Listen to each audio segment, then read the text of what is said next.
inviting all those who are going to be receiving First Communion today to join me on the rug. And I want to assure all the nervous parents that the rug is clean.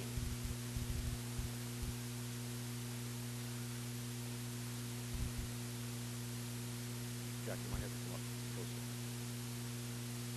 Aiden, why don't you come up closer?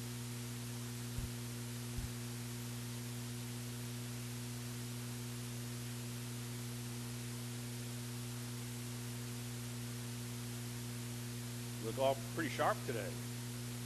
Something special happening? What? What's going to happen? First Communion. That's a real special day in someone's life. How many of you would have a brother or sister that's maybe a year old or less? You do? What's the name? You have two of them that are that young. Are they twins? Nope. Well, they're older than you. They don't count. Older brothers and sisters don't count. Brenda, don't you have a younger brother and sister? Where does Max eat? In his high chair. Did you ever see a baby eat in a high chair? Lots of times. And the reason that they're in the high chair is what? What do you think? Because they're small. What would happen if they sat at the table?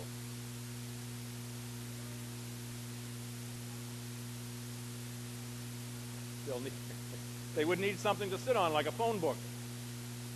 Not Mashpee's phone book. That's kind of thin. It'd have to be a big one. The reason that they don't eat at the table is they're too young. They can't sit down usually. And they really can't feed themselves when they're that young either, right? What happens when they get a little bit older? Where do they go? They come to the table. They come to the table and they sit down and eat. I came from a large family like yours, and there were 5 younger brothers and sisters than me.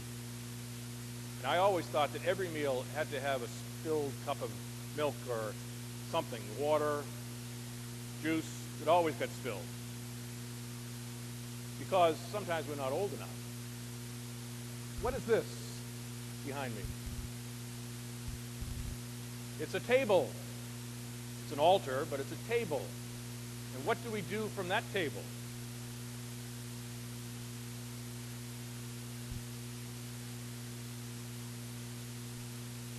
We get the body and blood of Jesus. And in a sense, even though you eat at the table at home, this is the first time that you're going to eat from this table. Because now you're old enough. You're old enough to understand that that flour and water that's been pressed down, which is bread, is more than bread, that it's really Jesus coming to feed you. And that's why this is such a special day, that you're receiving the Lord for the first time. Remember I said at the rehearsal that you put one hand on top of another to receive, and it's really like a crown, a throne. It's a throne that receives the Lord. Why do you eat at your kitchen table? What? You forgot.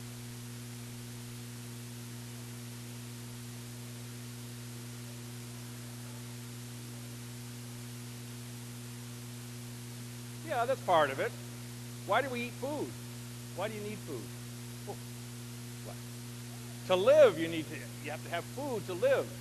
It keeps our engine going.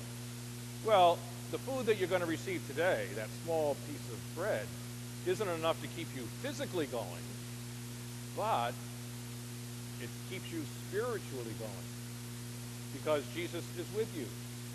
Jesus, in a sense, walks with you. We say that Jesus is on our journey. You have a whole lifetime to live your journey. And even after life, what's our final destination? Where do we want to end up? In heaven.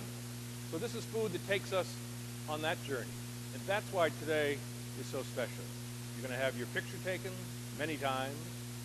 You're going to have family and friends celebrate with you, because this is so important in your spiritual journey today, that you can be fed today, but every day, every Sunday, you can come and receive the Lord. So this is not just your first communion, but it's the first of many. I congratulate you and your parents for bringing you thus far, but as you know, they got a long ways to go. Long ways before they sit at their own table in their own house. They still depend upon you for their physical food, and in a way they depend upon you for the opportunity to receive their spiritual food here at Christ the King. I thank you for coming up, and why don't you go back to your right place. Just be careful of the steps.